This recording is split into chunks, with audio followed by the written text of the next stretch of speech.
Today, guys, we're doing a little bit of plow discing. Not for me, but for somebody else. And I had to do a little fixing on the old discs and get them working first. These are both Bush Hog 146 model discs. You can see the one behind me is doing a heck of a good job of chopping and slicing and mixing and pulling roots out. There's the other one in front of me. We're basically playing tag along or follow the leader, whatever you want to call it. Supposed to be getting into the teens here this next week, so I imagine either today or tomorrow is going to be about the end of all of our field work, any dirt work. So trying to hurry up and get it done. We got a little bit of drizzle rain coming through this morning. It's not really bothering much. It is picking up some mud on the tires, but not hurting anything. And I got a whole bunch of snow coming this afternoon. It's supposed to be upwards of maybe 5 inches, what I heard. So this guy is one of my hay customers, and he's just not quite happy with the tonnage return on this field. So we're just going to rip it up, and he's going to reseed it for next year. I don't know if you can see this or not, but this disc is 12 foot wide, and it is putting a little bit of a twist on the tractor, so you kind of got to counter steer it to keep it straight. And see, I'm actually tractor cap sitting over here like this, and nose is over here like that. It's kind of funny to watch, but it works.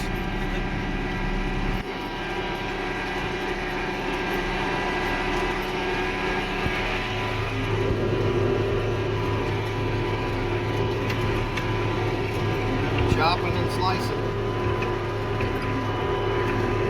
This has got 24-inch notched blades front and rear, 12 foot wide.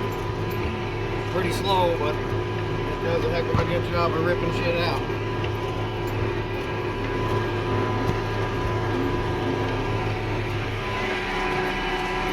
Yeah. 2 35/88s, both pulling Bush Hog 146. That's pretty cool. Oh, a little more rain on there. Turn the wiper on.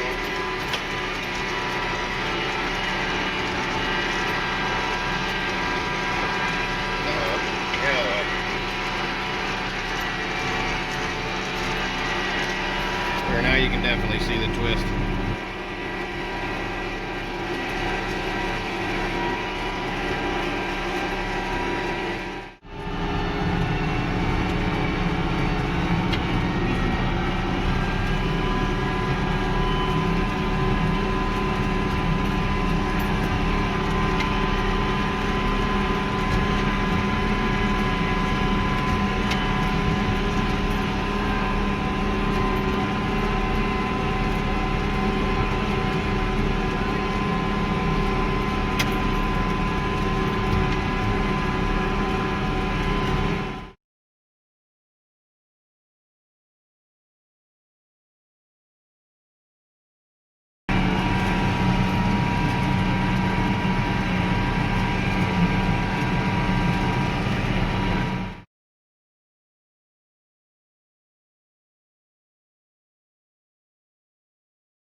Oh, shoot.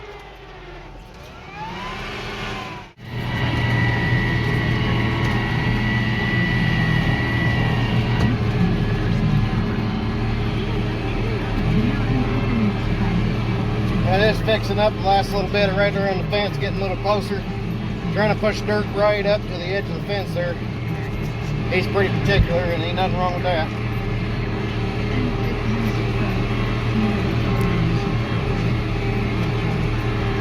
Yeah, that looks pretty good. Except for that big old mound of dirt.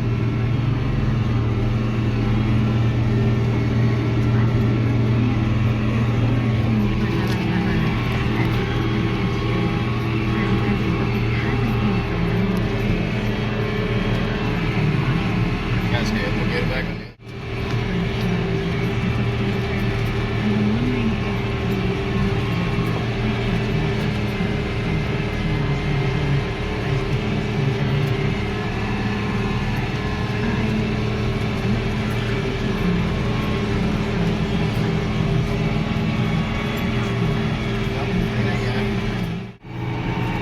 Now we just moved over to a new piece, a small little piece. It's only about probably 3 acres, maybe 4. So we'll be done with this lickety split on this one. And then there's no headlands here. We can turn right around. It's got some buffer strip kind of out here. You can see it. Kind of out around the edge though with the buffer strip around the creek. So it'll be lickety split, turning around, be kind of nice. And he's sitting back there waiting for me to get started. He's not sure how close to the fence he can get, which is fine. I can get over here and get the fence bit. And it's just a little hot wire. There's not even any wire there. It's just a little electric fence post, a few steel here and there to keep the boundary there for the 2 neighbors.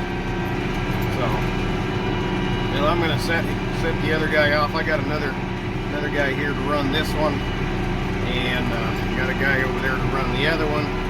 He's been working for me for a few years, but he's kind of been doing his own thing most of this year. So luckily, though, he came back and wanted to run a little bit for me this afternoon, which is perfect. So I'll go get everybody some lunch, and hopefully they'll be about done by the time I get back. And we can move down to another little piece. It's got well, it's not little. It's got about 20 acres on it, and we'll have to be kind of careful on it. It's got kind of a goofy contouring old terrace there, or waterway or something there, grassland. I don't know what it is, but I'm sure he doesn't want it ripped up. But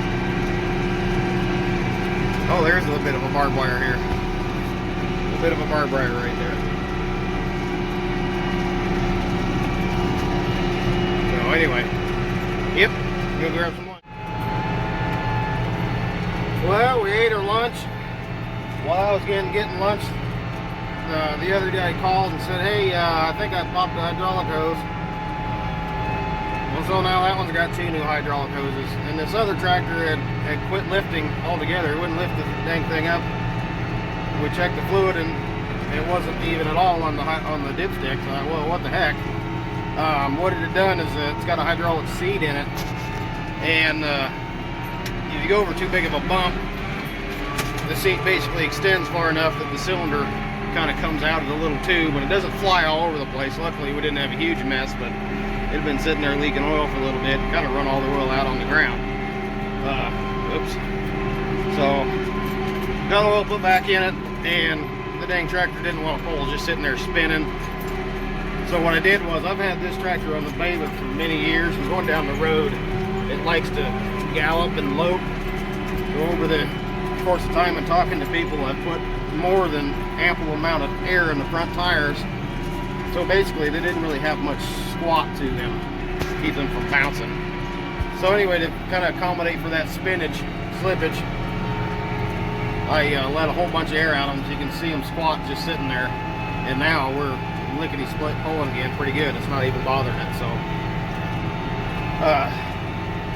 moral of the story is, make sure you don't run all your oil out on the ground. Check your fluids and make sure you got the right air pressure in your tires for what you're doing. And out here pulling in the wet hay field, you don't need a whole bunch of air in there. I think I don't know, I didn't put a gauge on to see how much. I don't have a small gauge with me, but the other tractor has got 12 pounds all the way around in it, and this one had 25 in the front and probably 20 in the back. I didn't let any out of the back, but they're both of those, the duals and the inside, are both squatting good enough, but I definitely let it out of the front, and it's probably got about 15 or 14 in, somewhere in that range, just guessing. So anyway, now we're back to it, back to pulling and plowing and whatever the heck you want to call this, plow discing. It's working good. So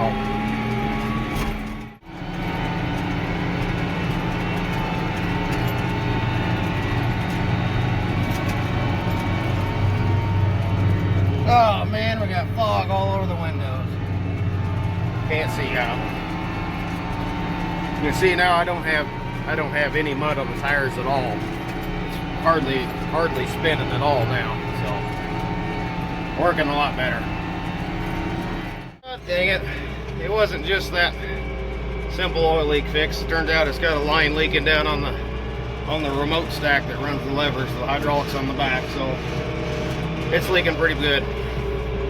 So we're gonna take that one home. We're just gonna finish up with one, hopefully.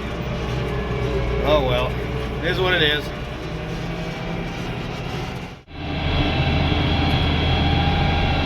Well, the snow's coming down. It's getting pretty dang cold, and I've got most of the ground down there where we was at. We went to a different field. I think I showed you that earlier, and I got most of it down there. There's probably 5 or 6 acres left across the little crossing that I didn't get, and that's all I'm gonna get. It's just I'm spending enough now that I can't keep it in the ground at the depth that we need to get the hay or sod, whatever, busted up, broke and tore up.